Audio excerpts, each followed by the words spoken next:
السلام عليكم ورحمة الله وبركاته.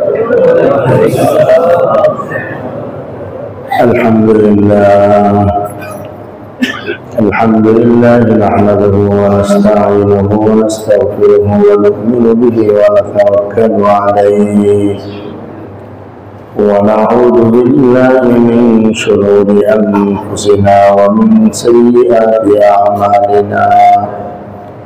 من يهده الله فلا مضل له ومن يضلله فلا هادي له، ونشهد أن لا إله إلا الله وحده لا شريك له، ونشهد أن سيدنا ونبينا ومولانا محمدا عبده ورسوله صلى الله تعالى عليه وعلى آله وأصحابه وبارك وسلم تسليما كثيرا كثيرا. أما بعد فأعوذ بالله من الشيطان الرجيم. بسم الله الرحمن الرحيم. يا أيها الذين آمنوا ادخلوا في السلم كافة ولا تتبعوا خطوات الشيطان إنه لكم عدو مبين. وقال النبي صلى الله عليه وسلم يوشك أن يأتي على الناس زمان لا يبقى من الإسلام إلا اسمه ولا يبقى من القرآن إلا رسمه مساجدهم عامرة وهي خراب من الهدى علماؤهم شر تحت أديم السماء من عندهم تخرج الفتنة وفيهم تعود أو كما قال النبي صلى الله عليه وسلم. صدق الله مولانا العظيم وصدق رسوله النبي الأمي الكريم ونحن على ذلك لمن الشاهدين والشاكرين والحمد لله رب العالمين. سبحانك لا علم لنا إلا ما علمتنا إنك أنت العليم الحكيم. اللهم صل على محمد وعلى آل محمد كما صليت على إبراهيم وعلى آل إبراهيم إنك حميد مجيد. اللهم بارك على محمد وعلى آل محمد كما باركت على إبراهيم وعلى آل إبراهيم إنك حميد مجيد. محترم ইমানদার দিনী ভাইরা, আল্লাহ রাব্বুল আলামিনের দরবারে অসংখ্য শুকর যিনি আমাদেরকে জুমার নামাজ আদায় করার জন্য তার ঘরে আসার বসার তৌফিক দান করেছেন। শুকর আদায় করে আলহামদুলিল্লাহ। ইমানি দিনী ভাইয়ের আলোচনা চলছিল সমাজ এবং রাষ্ট্রে কোরআনী শাসন ব্যবস্থা প্রতিষ্ঠা সম্পর্কে। এই সম্পর্কে সামনে আলোচনা করা হবে। আজকে একটি জরুরি বিষয় নিয়ে আলোচনা শুরু করছি। বিষয়টি হলো বর্তমান সময়ে মুসলমানদের অবস্থা এতটাই ঝুঁকিপূর্ণ হয়ে গেছে, মুসলমান হয়েও মানুষ অমুসলমানের মতো কাজ করে। মুসলমান হয়েও মানুষ অমুসলমানের মতো কাজ করে, এরপরেও নিজেকে ইমানদার মনে করতে থাকে। এই বেদিতে আজকাল বেশিরভাগ মুসলমান আক্রান্ত হয়ে যাচ্ছে। এজন্য হুজুর আকরাম সাল্লাল্লাহু আলাইহি ওয়াসাল্লামের শেষ জামানার ভবিষ্যৎবাণী সংক্রান্ত একটি হাদিস তেলাওয়াত করেছি, যে হাদিস কয়েকটি কিতাবের মধ্যে আসছে। এর মধ্যে মিশকাতুল মাসাবি নামে একটি কিতাব আছে, যার মধ্যে বিভিন্ন কিতাব থেকে হাদিস আনা হয়। সেই মিশকাতুল মাসাবির 276 নম্বরে বর্ণিত হয়েছে। মূল হাদিসটি হলো বাইহাকি শুআবুল ঈমানের, আর সেখানে 1908 নম্বরে বর্ণিত হয়েছে। শেষ জামানা সম্পর্কে নবীজি আমাদেরকে সতর্ক করেছেন। বর্তমানের অবস্থার সাথে হাদিসকে মিলাইতে হবে এবং সেখান থেকে আমাদেরকে শিক্ষা নিতে হবে। ভবিষ্যৎবাণী সংক্রান্ত হাদিসের অর্থ এই না নবীজির ভবিষ্যৎবাণী পুরা করা আমাদের দায়িত্ব, এটা পুরা করার জন্য বলেন নাই, বরং এই অবস্থা থেকে বেঁচে থাকার জন্য সতর্ক করেছেন। হাদিসের অর্থ হচ্ছে ইউশাকু আন ইয়াতিয়া আলান নাসি জামান, অচিরেই মানুষের সামনে এমন একটি সময় আসবে, লা ইয়াবকা মিনাল ইসলামি ইল্লা ইসমু, ইসলামের নাম ছাড়া কিছুই বাকি থাকবে না। ইসলামের নাম ছাড়া কিছুই বাকি থাকবে না। ওয়ালা ইয়াবকা মিনাল কুরআন ইল্লা রাসমু, কোরআনুল কারীমের অক্ষরগুলো ছাড়া কোনো কিছুই বাকি থাকবে না। মাসাজিদুহুম আমিরাতুন ওয়া হিয়া খারাবুন মিনাল হুদা, তাদের মসজিদগুলো হবে চাকচিক্যময় কিন্তু হেদায়েত শূন্য।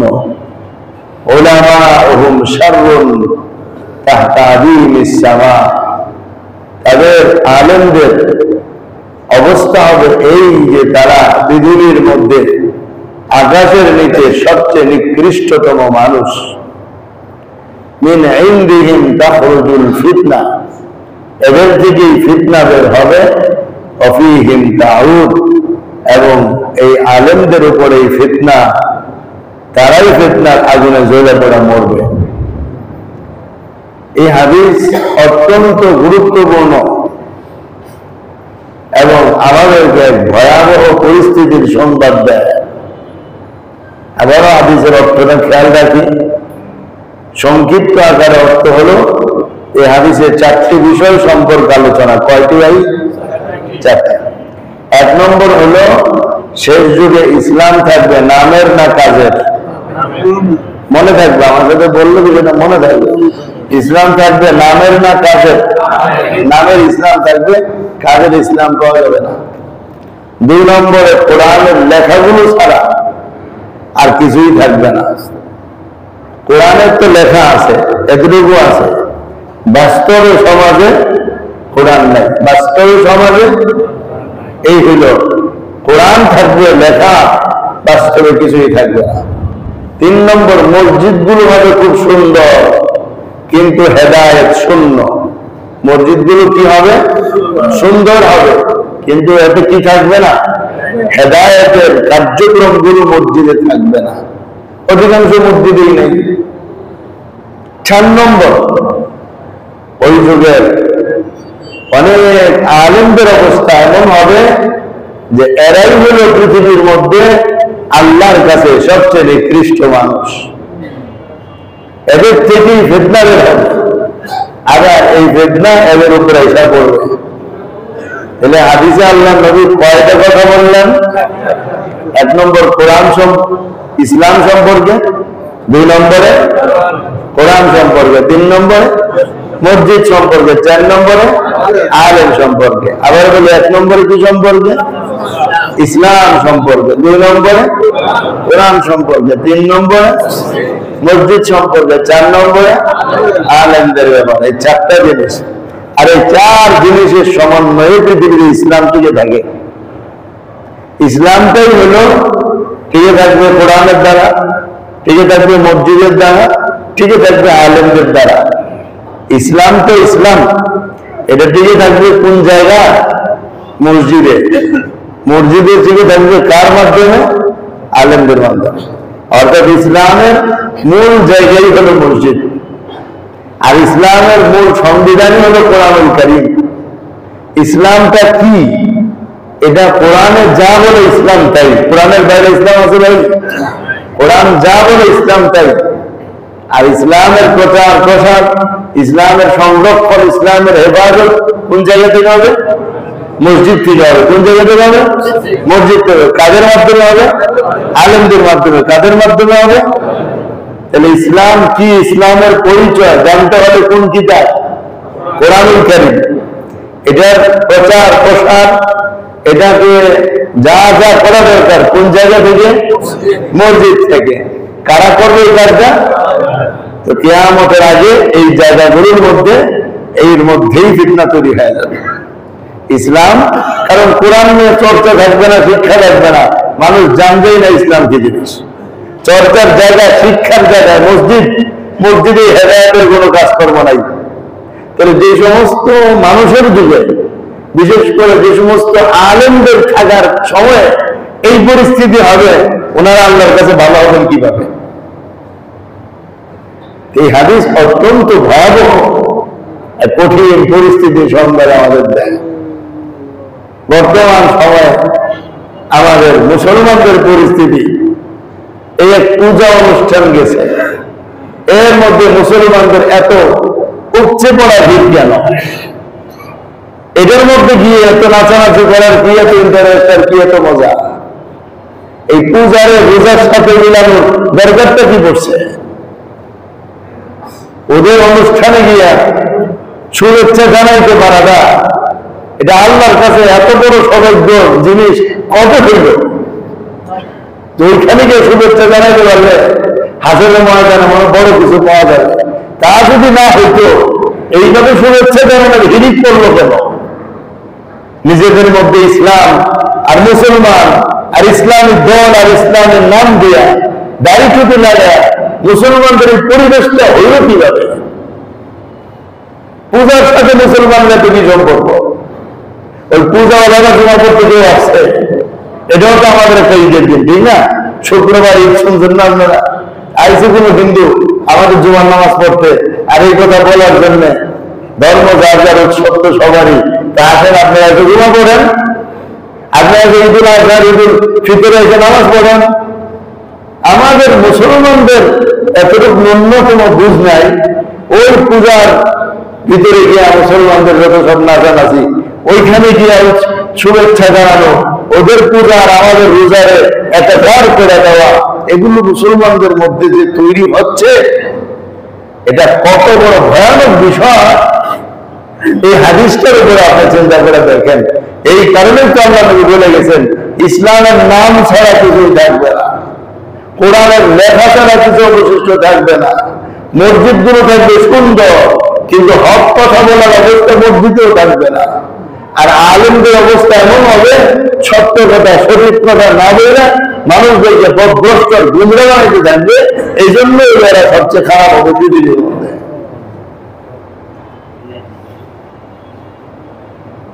এই জন্য সবগুলো কথার মধ্যে আবার একটা অবস্থা আছে যে ইসলামের কিছুই থাকবে না। এর অর্থ এই না যে পৃথিবীতে কোনো মুসলমানই থাকবে না, ভালো সবই 2 নম্বরে হয়ে গেছে, এরকম না। অবশ্যই ভালো ভালো মুসলমান আছে, না থাকলে দুনিয়া টিকে থাকতো না। কারণ হাদিস শরীফের মধ্যে আছে, যতক্ষণ পর্যন্ত একজন আল্লাহ আল্লাহ আল্লাহ আল্লাহ বলনেওয়ালা থাকবে, ততক্ষণ পর্যন্ত কিয়ামত হবে না। তাহলে বোঝা গেছে মুসলমান কিয়ামত পর্যন্ত টিকে থাকবে। নবীজি বলছেন যে ইসলামের নাম ছাড়া কিছুই থাকবে না, এটা অধিকাংশের ক্ষেত্রে বলে দিচ্ছেন যে বেশিরভাগ মানুষের অবস্থা এমন হবে, কাজে কর্মে ইসলাম নাই, নামে মুসলমান। আর অবশ্যই কিছু পাক্কা মুসলমান আছে এবং কিয়ামত পর্যন্ত থাকবে যাদের উপস্থিতির কারণে দুনিয়া ঠিক আছে। 2 নম্বরে কোরআন লেখা ছাড়া কিছুই থাকবে না। এর অর্থ এই না যে একেবারেই নাই, বরং আছে। কোরআনের অর্থের উপর আমলকারী অবশ্যই কিছু মানুষ আছে, তবে তাদের সংখ্যা কম, আমল করে না এমন মানুষের সংখ্যা বেশি। এই কারণে নবীজি বলছেন নাই। কথাটা বুঝতেছেন? 3 নম্বরে বলছেন মসজিদগুলো হবে খুব সুন্দর, হেদায়েত শূন্য। এর অর্থ এই না সব মসজিদ হেদায়েত শূন্য, বরং হেদায়েত আছে মসজিদ থেকে, তবে তুলনামূলক কম। বেশিরভাগ মসজিদে হেদায়েতের কার্যক্রম বন্ধ, হেদায়েতের কার্যক্রম নাই। অল্প মসজিদে আছে, এই কারণে তিনি বলছেন নাই। এটা হলো অধিকাংশের তুলনায় কথা বলে দেওয়া, আর এটা একটা দোষের কিছু না। 4 নম্বরে আলেমরা হবে নিকৃষ্ট, সেটাও অধিকাংশের ক্ষেত্রে। এর মানে সব আলেম নিকৃষ্ট না, বরং যে সমস্ত আলেমরা হেদায়েতের কাজকর্ম করবে না তারাই নিকৃষ্ট। আর একটা বিরাট বাহিনী সবসময় হেদায়েতের উপর থাকবে, এটাও আল্লাহ নবীর অন্যান্য হাদিস শরীফের দ্বারা পরিষ্কার বোঝা যায়। তাহলে হাদিসে নবীজি কয়টা কথা বললেন? এটাকে আমরা আরবিতে বলি লিল আকসারি হুকমুল কুল, অধিকাংশের প্রতি লক্ষ্য করে সবার প্রতি হুকুম আরোপ করা। অধিকাংশের প্রতি লক্ষ্য করে সবার প্রতি হুকুম আরোপ করা। যে বলছে ইসলাম নামটাই থাকবে, কোরআনের লেখাগুলোই থাকবে, মসজিদ খালি হবে সুন্দর, কাজে কর্মে মসজিদ থেকে হেদায়েত হবে না, আর আলেমরা সব নিকৃষ্ট হয়ে যাবে। এর অর্থ হলো অধিকাংশের হিসাবে হুকুম প্রয়োগ করা। তো এবার এই 4টা বিষয়ের উপর আমাদের আলোচনা। প্রথম বিষয়টা, ইয়াতি আলান নাসি জামানুল লা ইয়াবকা মিনাল ইসলাম ইল্লা ইসমু, মানুষের সামনে একটা সময় আসবে যে সময় ইসলামের নাম ছাড়া কিছু বাকি থাকবে না। এটা হলো প্রথম অংশ। এখন আমাদের দেখার বিষয় হলো ওই সময়টা কি আমাদের সামনে এসে গেছে। এটা আমি বলে দিয়ে আপনার উপরে চাপাইতে চাই না, ওরা আপনি নিজে চিন্তাশীল হয়ে বিষয়টা বিবেচনা করে দেখবেন। যদি আমরা সমস্ত মুসলমান চিন্তাশীল হয়ে বিষয়টা বিবেচনা করে দেখি, তাইলে উত্তরণের পথ তো পন্থা বের হবে। আর যদি হুজুর জোর করে চাপায় দেয় যে না না না এখনই সেই সময় এসে গেছে, তাইলে তো আর কেউ উত্তরণের চিন্তা ভাবনা করবে না। আমার কথা দিয়া এটা আপনাকে মানতে হবে তা না, বরং আপনিও চিন্তা ভাবনা করে দেখবেন যে আসলে নবীজি যে বললেন একটা সময় আসবে ইসলামের নাম ছাড়া কিছুই বাকি থাকবে না, আসলে কি আমরা সেই সময় এসে পড়েছি কিনা? কারণ নবীর উম্মত তো আমরা সবাই, ঠিক না ভাই? নবীর কথা নিয়ে চিন্তা ভাবনা করার দরকার তো আমাদের সবার, জিম্মাদারি তো আমাদের আছে। চিন্তা ভাবনা করলে সব আছে কিনা নাই? তাহলে সব একলা হুজুর নিব কেন? সব আপনারাও নেবেন, চিন্তা ভাবনা করে সব নিয়ে নেবেন। তবে অর্থটা তো মুখস্থ হয়েছে, ইসলামের নাম ছাড়া কিছু বাকি থাকবে না কেন নবী বলছে।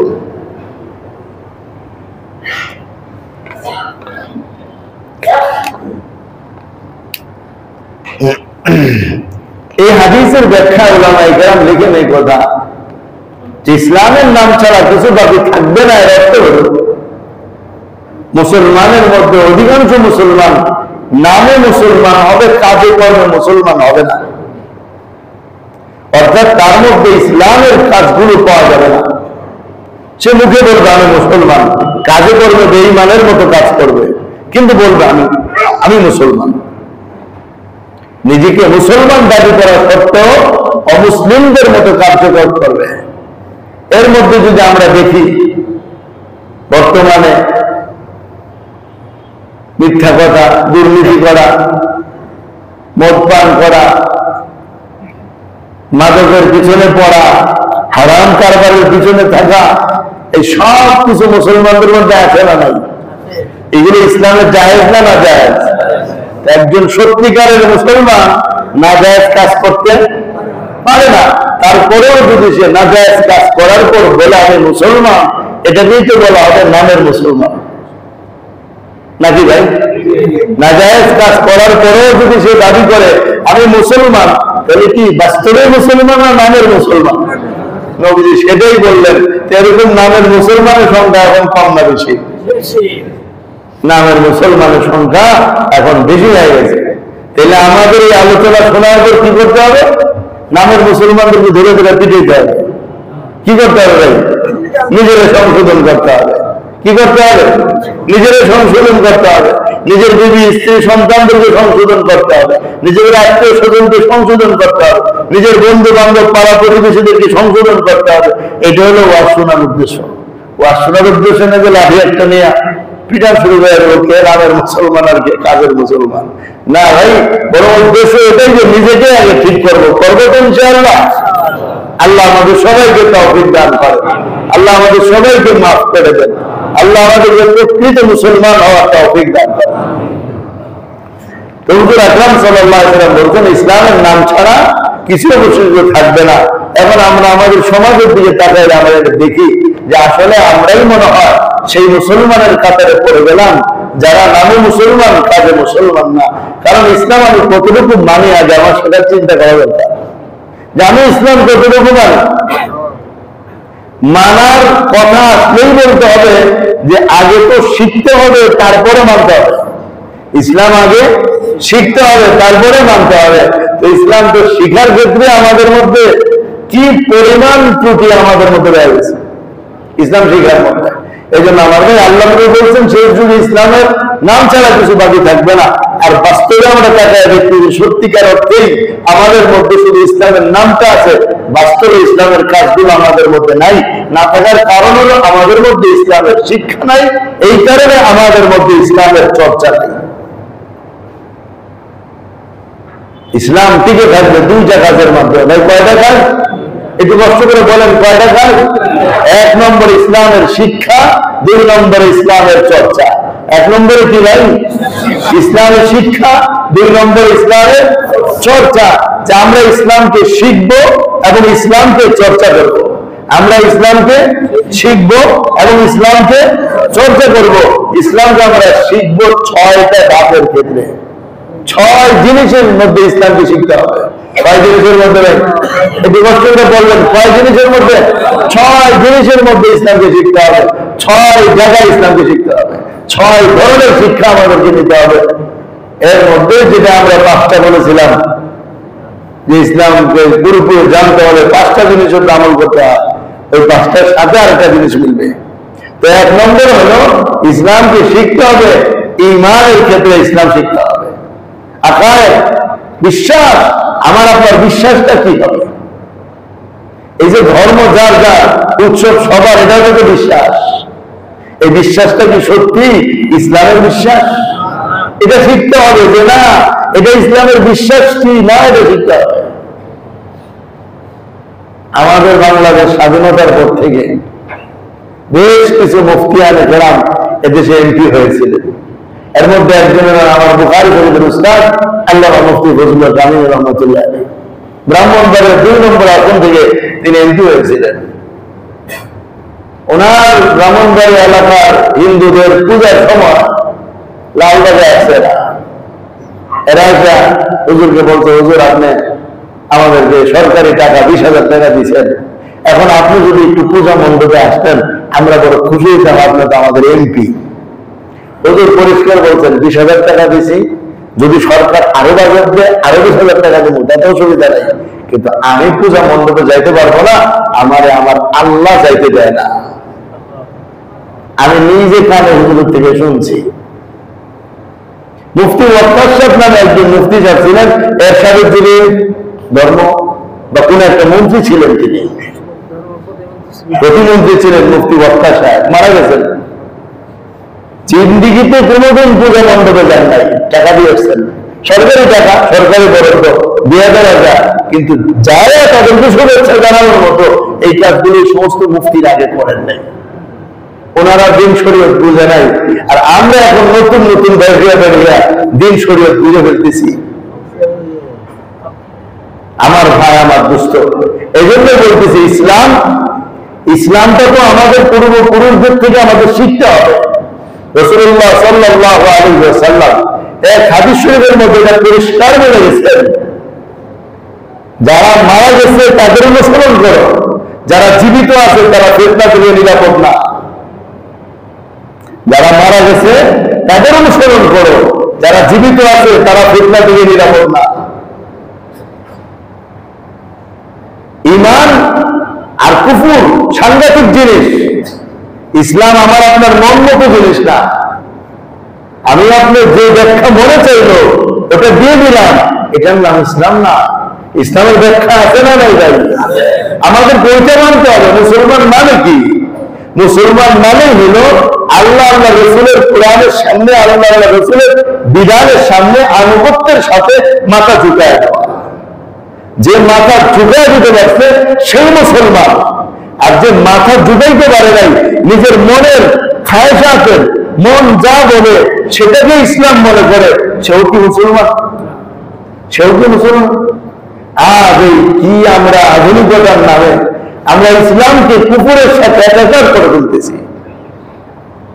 একটা হাদিস কি কেউ দেখতে পারবে?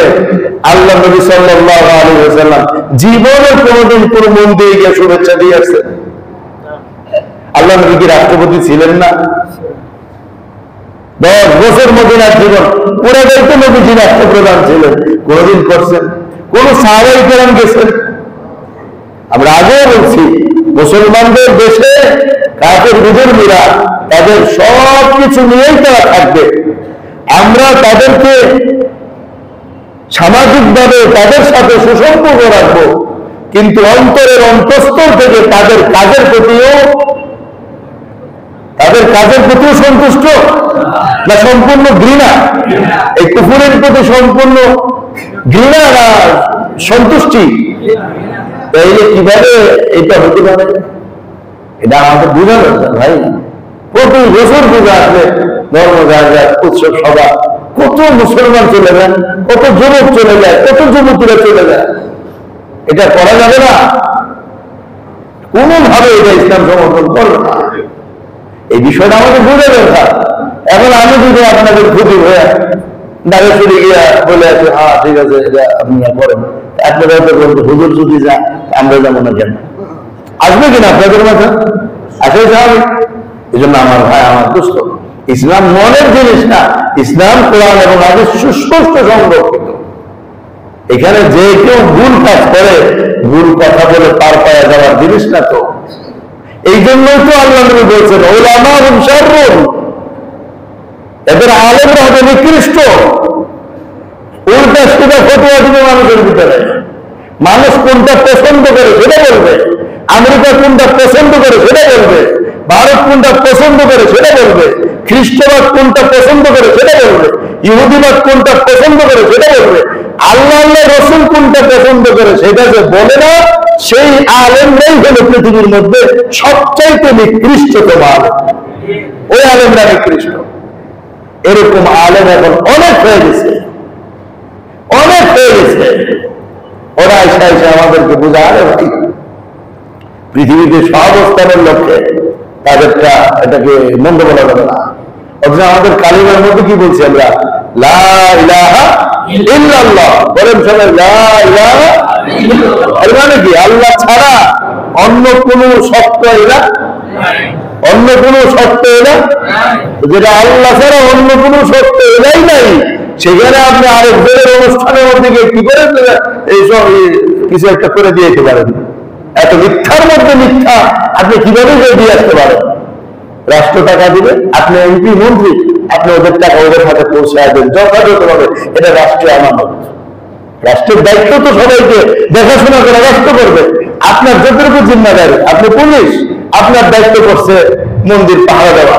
আপনি চেষ্টা করছেন যে স্যার কোনোভাবে আমারে অন্য কোথাও দেন, ছাড়ে বলে দিচ্ছেন না তোমার এটা করতে পরে লাগবো। ঠিক আছে, এখন আপনি আপনার দায়িত্ব অনুযায়ী যতটুকু করেন এতটুকু করে চলে আসেন। আপনি সেখানে গিয়ে যদি নিজের মন থেকে আরেকটু আবেগ, আরেকটু ভালোবাসা, আরেকটু মহব্বত দেখাইতে যান, তাহলে এটা দায়িত্বের অতিরিক্ত হয়ে যাবে। সেটা আল্লাহ নারাজ হবে। কি ব্যাপার, তোমার যা বলা হয় না কিন্তু তাই যা করতেছো দেখছি। এটা দায়িত্ববোধের কথা আমি বললাম। আমার দোস্ত, আমার ভাই, ইসলামটা যেন নামের না হয়, আমরা যেন নামের মুসলমান না হই, আমাদেরকে কাজের মুসলমান হতে হবে। আর কাজের মুসলমান আল্লাহ আল্লাহ রসুল যা বলেন তাই করতে হবে। আমার মন মানুক আর না মানুক, আমার সমাজ সাপোর্ট করুক আর না করে, আমার উপর কর্তৃত্বশীল বিদেশি শক্তি সেটা সাপোর্ট করুক আর না করুক, আমাকে আল্লাহর হুকুম তাই মানতে হবে, এর বাইরে যাওয়ার কোনো সুযোগ নাই। এই জন্য বলছি 5-6 জায়গায় 6 বিষয়ে শিখতে হবে এবং 1 নম্বরে শিখতে হবে ঈমান সম্পর্কে। কেউ যদি বলে তোমাদের রোজা আর আমাদের পূজা, এটার সাথে এটাকে মিলাবে কিভাবে? এরকম কথা বললে তার ঈমান থাকবে কিনা, এই এলেমটা আমাদের সবার শিক্ষা করা নফল না সুন্নত? ফরজ ছিল এটা। লাকুম দীনুকুম ওয়ালিয়া দীন, এর অর্থ কি তোমাদের ধর্ম তোমাদের, আমাদের ধর্ম আমাদের, এরকম না। এর অর্থ কি এটা তোমাদেরটাও একটা ধর্ম সুন্দর ভালো, আমাদেরটাও আরেকটা সুন্দর ধর্ম ভালো, হ্যাঁ দুইটা সমান সমানই, এর অর্থ কি ভাই এটা? তাহলে তোমাদের রোজা আমাদের পূজা এরকম কিছু বলতে চেষ্টা করা মানে দুটাকে একরকম করার হয়ে যায় না। এটা কোন মুসলমানের জন্য শোভনীয় নয়। এটা আমাদেরকে শিখতে হবে, এটা আমাদেরকে বুঝতে হবে। আমার ভাই, আমার দুস্থ, এতে দুইটা কথা শুধু সাম্প্রতিক বলছে, এই জন্য বললাম। এরকম কিন্তু হাজার হাজার কথা আমাদের সমাজে চলমান, এগুলো আমাদের শিখতে হবে। এটা ফরজ শিখা। এই জিনিসটাকে শিখার কথা নবীজি বলছেন, তালাবুল ইলমি ফারিদাতুন আলা কুল্লি মুসলিম, প্রত্যেক মুসলমানের জন্য ইলম শিখা ফরজ। এই বিষয়গুলোকে নিয়েই বলছেন। কোন এলেম? যে এলেম না শিখলে দুনিয়ার জীবনে চলা যাবে না, যে এলেম না শিখলে আমাকে হারামের মধ্যে লিখতে হবে, যে এলেম না শিখলে আমি জাহান্নামে যাব, যে এলেম না শিখলে আমি আল্লাহর হক জানবো না, যে এলেম না শিখলে আমি মানুষের হক জানবো না। এই পরিমাণ এলেম শিক্ষা করা প্রত্যেক মুসলমানের জন্য ফরজ। বড় আলেম হওয়া সবার জন্য ফরজ না। বড় আলেম কিছু মানুষ হলে যথেষ্ট, কিন্তু পর্যাপ্ত পরিমাণে এলেম সবার জন্য শিক্ষা করা ফরজ। তাহলে 1 নম্বর হলো ঈমানের এলেম। 1 নম্বর কিসের এলেম ভাই? 2 নম্বর ইবাদতের এলেম। 2 নম্বর কিসের এলেম ভাই?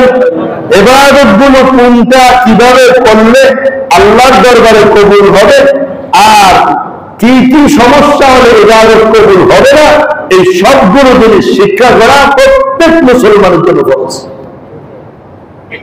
3 নম্বর লেনদেন সংক্রান্ত এলেম, আয় উপার্জন কামাই রোজগার সংক্রান্ত এলেম।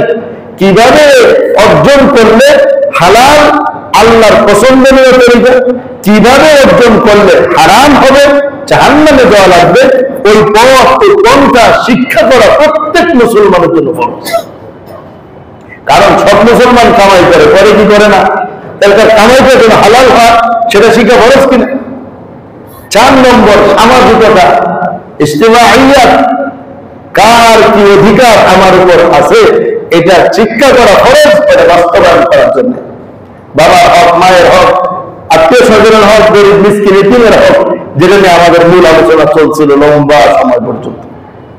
5 নম্বর আখলাক আর খরচ চরিত্রের এলেম, যে আমরা আমাকে নিজেকে কিভাবে সাজাবো, মাথা থেকে নিয়ে পায়ের পাতা পর্যন্ত আমাকে সাজাইতে হবে মুহাম্মদ রাসূলুল্লাহ সাল্লাল্লাহু আলাইহি ওয়াসাল্লামের সুন্নাত দ্বারা। কোন ইহুদি খ্রিস্টান আর কাফের বেঈমানের রীতিনীতিতে আমাকে সাজাইলে আল্লাহর কাছে পার পাওয়া যাবে না। তো ওই নবীজির সাজ সজ্জা কোনটা, নবীজির সুন্নাত কোনটা, মাথা থেকে নিয়ে পায়ের পর্যন্ত ওইটাও শিক্ষা করা আমার জন্য জরুরি। 6 নম্বরে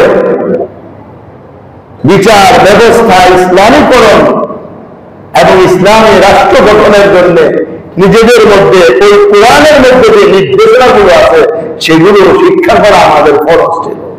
এই 6টা ধাপে এলম শিক্ষা করা আর 5টা ধাপে এলমকে চর্চা করা।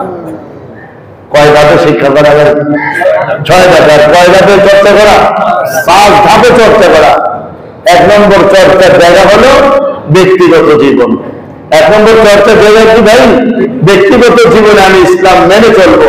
তো মানতে হলেই শিখতে হবে, না শিখলে মানবো কোথার থেকে? ব্যক্তিগত জীবনে ইসলাম। আর বলেন আমরা কে কতটুকু ব্যক্তিগত জীবনে ইসলাম মেনে চলি? এই জন্য তুমি যদি বলছেন ইসলাম থাকবে নামে, কাজে কর্মে ইসলাম নাই। ব্যক্তিগত জীবন ইসলাম, আমার ব্যক্তিগত জীবনের প্রত্যেকটা কাজে ইসলাম মোতাবেক হবে। ইসলাম পূর্ণাঙ্গ জীবন ব্যবস্থা নাকি অপূর্ণাঙ্গ জীবন ব্যবস্থা? আমরা তো সব জানি, আল-ইয়াওমা আকমালতু লাকুম দীনাকুম ওয়া আতমামতু আলাইকুম নি'মাতি ওয়া রাদিতু লাকুমুল ইসলাম দীনা। আল্লাহ বলেন, আজ আমি ইসলামকে পূর্ণাঙ্গ করে দিলাম, আর এর উপরে আমি তোমাদের জন্য রাজিও হয়ে গেলাম। এর মানে ইসলাম পরিপূর্ণ। এই জন্যই তো পরিপূর্ণভাবে ইসলামের মধ্যে আসো। আর ব্যক্তিগত জীবনে আমরা একটু চিন্তা করে দেখি আমাদের ভিতরে কতটুকু ইসলাম আছে। ব্যক্তিগত জীবনে আমার ভিতরে কতটুকু ইসলাম আছে, আমি নিজের ব্যক্তিটাকে ইসলাম মোতাবেক কতটুকু আনছি। তো এই হাদিস তো আমার বিরুদ্ধে, আমি তো পড়ে গেলাম সেই হাদিসের ভবিষ্যৎবাণী, আল্লাহ নবীর ভবিষ্যৎবাণী সেই ক্যাটাগরিতে আমি পড়ে গেলাম, আমার মধ্যেই তো ইসলাম নাই। 2 নম্বর, পারিবারিক জীবনে ইসলাম। পারিবারিক জীবনে ইসলাম প্র্যাকটিস করতে হবে ইসলামকে পারিবারিক জীবনে। বৈবাহিক বন্ধনে আবদ্ধ হওয়া থেকে শুরু করে দেয়া, সন্তান লালন পালন এবং পরিবারের সদস্য সবার সাথে ইসলামের বিষয়টাকে, পারিবারিক জীবনটাকে ইসলাম মোতাবেক চালাতে হবে। কিন্তু আর কয়টা পরিবার এমন আছে, কয়জন কর্তা আমরা এমন আছি যে আমরা পরিবারের মধ্যে আল্লাহর বিধানকে নিয়ে জীবন যাপন করতেছি। পারিবারিক জীবনে ইসলাম কোথায় আমাদের? বিয়ে শাদী তো শুরুই হয় গান বাজনা আর যত সব অন্যায় অনাচার আর পাপাচারের মাধ্যমে। বিয়ে তো করে আজকাল যুবকগুলোরা নিজেদের পছন্দ আর অবৈধ সম্পর্কের মাধ্যমে। কোথায় পরিবারের জীবনে ইসলাম? কোথায়? হ্যাঁ, মুসলমানের ভিতরে যদি পারিবারিক জীবনে ইসলাম না থাকে, কার জীবনে পারিবারিক ভাবে ইসলাম আসবে? এজন্য তো নবীজি বলছেন, লা ইয়াবকা মিনাল ইসলাম ইল্লা ইসমু, ইসলামের নাম ছাড়া কিছুই বাকি থাকবে না। মুসলমান ছেলেরা হিন্দুদের সাথে প্রেমের সম্পর্ক জোড়া, মুসলমান মেয়েরা হিন্দুদের সাথে সম্পর্ক জোড়া। ইসলাম কোথায়? একটু লজ্জাও করে না, একটু ঘৃণাও করে না, একটু ঘৃণাও করে না মুসলিম মেয়েদের হিন্দু ছেলেদের সাথে অবৈধ সম্পর্ক জুড়ে, তারপরেও বুরকা পরে নিজেকে মুসলমান পরিচয় দেয়।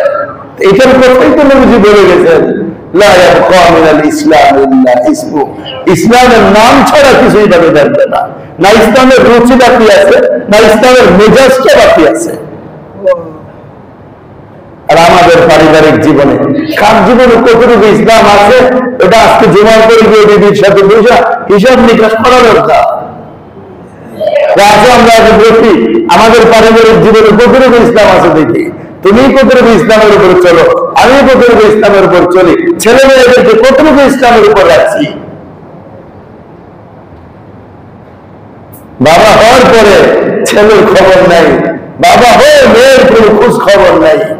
কোথায় পাঠাই দিয়েছেন, কি করতে, আর গিয়ে কি করতেছে, দুনিয়াতে কেউ খবর না নিলেও, কেউ আপনাকে জিজ্ঞাসা না করলেও কি পরকালে জিজ্ঞেস করার কেউ নাই? কেউ জিজ্ঞেস করবেন না। আমি হাসিবতুম আফা হাসিবতুম আন্নামা খালাকনাকুম আবাসা। আল্লাহ কত চমৎকার করে জিজ্ঞেস করে বলতেছেন, কি মনে করেছো অযথা বানাইছি তোমাকে? না না না, অযথা তোমাকে বানাই নাই। ওয়ান্নাকুম ইলাইনা লা তুরজাউন, কি মনে করেছো ফিরে আসতে হবে আমার কাছে? অবশ্যই আমার কাছে ফিরে আসতে হবে, প্রত্যেকটা কদমের হিসাব দিতে হবে। ব্যক্তি জীবনে আজকে ইসলাম নাই, পারিবারিক জীবনে ইসলাম নাই। আমি আপনি মনে করতেছি জিজ্ঞেস করার কেউ নাই। কে আবার আমাকে জিজ্ঞেস করবে? কার এত বড় সাহস আমাকে জিজ্ঞেস করবে? আছে সাহসওয়ালা কেউ আমাদের উপরে? আছে কেউ ভাই? একজন আছে, তিনি কে? আল্লাহ রাব্বুল আলামিন। তার জোরে বলেন, তিনি কে? হৃদয়ের গভীর আওয়াজ দিয়ে বলেন, কে তিনি? আল্লাহ রাব্বুল আলামিন আছেন, তিনি জিজ্ঞেস করবেন একদিন আল্লাহর সামনে উজর পেশ করার মতো, যুক্তি পেশ করার মতো আমাদের কোন যুক্তি টিকবে? এজন্য ব্যক্তি জীবনে ইসলাম নাই, পারিবারিক জীবনে ইসলাম নাই।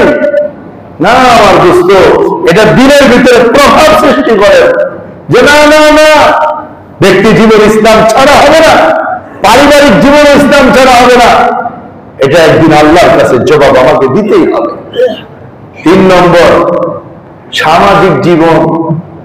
আমরা যে সমাজে জীবন যাপন করি, আমাদের জীবন ইসলাম লাগবে, আমাদের সামাজিক জীবনও ইসলাম লাগবে। ওটা শিখতে হবে, সামাজিকতার প্র্যাকটিস করতে হবে। সামাজিক জীবন ইসলাম বলে না, আমাদের সমাজে কতটুকু ইসলাম বাকি আছে, আমাদের সমাজে কতটুকু ইসলাম বাকি আছে। আমাদের রাস্তায় ঘাটে চলাফেরা, দোকানপাট, ব্যবসা বাণিজ্য, চলাফেরা, কতটুকু ইসলাম আমাদের মধ্যে আছে। অনইসলামের কতগুলো প্রোগ্রামে আমি অংশগ্রহণ করতেছি, অনইসলামের কতগুলো কাজকে আমি সাপোর্ট করতেছি, অনইসলামের কতগুলো পোস্ট আমার ফেসবুক থেকে প্রকাশিত হচ্ছে, কতগুলো পোস্ট প্রকাশিত হচ্ছে অনইসলামিক কাজের সাপোর্টের ক্ষেত্রে। সেদিন লালবাগ কেল্লা একটা কনসার্ট হবে আমরা জানছি, তাহলে শাহী মসজিদ থেকে মুসল্লি মাদ্রাসার ছাত্র হইলে আসল করে একটা মিছিল হয়েছে। এইটাকে নিয়ে কি ধরনের পোস্ট আমার কাছে কয়েকজনে পাঠাইছে হোয়াটসঅ্যাপের মধ্যে, দেখেন হুজুর, দেখেন হুজুর, মুসলমানদের অবস্থা দেখেন। একজনে পোস্ট করছে লালবাগ শাহী মসজিদ আর লালবাগ মাদ্রাসাকে জিজ্ঞেস করে কেল্লার প্রোগ্রাম করতে হবে নাকি? কেল্লার প্রোগ্রাম লালবাগ মাদ্রাসার শাহী মসজিদের সাথে সম্পর্ক না। কনসার্ট আর গান বাজনা হবে, মুসলমান সেটা বাধা দিতে পারবে না। এই মুসলমানের তো নামের মুসলমান, আল্লাহ নবী তো সেই কথাই বলে গেছেন। আর এই পোস্টটা কে করতেছে? মুসলমান করতেছে। ওই দুঃখের তো কথাগুলো বলা। আমাদের রুচিটাই হয়ে গেছে বিধর্মীদের রুচি, আমাদের মেজাজটাই বেড়ে গেছে বিধর্মী মেজাজ, আমাদের কাজকর্ম হয়ে গেছে বিধর্মীদের মতো। আমরা একটা বার চিন্তা করি না আমার এই কথা আমার আল্লাহ খুশি না বেজায়, আমার এই কাজে আমার আল্লাহ খুশি না বেজায়। আমি যে একটা কমেন্ট করতেছি, আরে একটা কমেন্টে তো হাসরের বাজারে জিজ্ঞেস করা হবে। ফেসবুকের মধ্যে আসছে আর আপনি একটা কমেন্ট করে দিলেন, আল্লাহর কসম কমেন্ট আপনার পক্ষে অথবা আপনার বিপক্ষে সাক্ষী হয়ে গেছে। একটা শেয়ার দিয়ে দিলেন, আল্লাহর কসম শেয়ার আপনার পক্ষে অথবা আপনার বিপক্ষে সাক্ষী হয়ে গেছে। এই জন্য আমার দোস্ত একটু হিসাব নিকাশ করে চাই, কাজে করলে রহমানের পক্ষে নাকি শয়তানের পক্ষে যাচ্ছি, সেটা আমাকে আপনাকে প্রতিটা কদমে চিন্তা করা দরকার। আগের থেকে না, জাতি কি বলবে সেটাও না,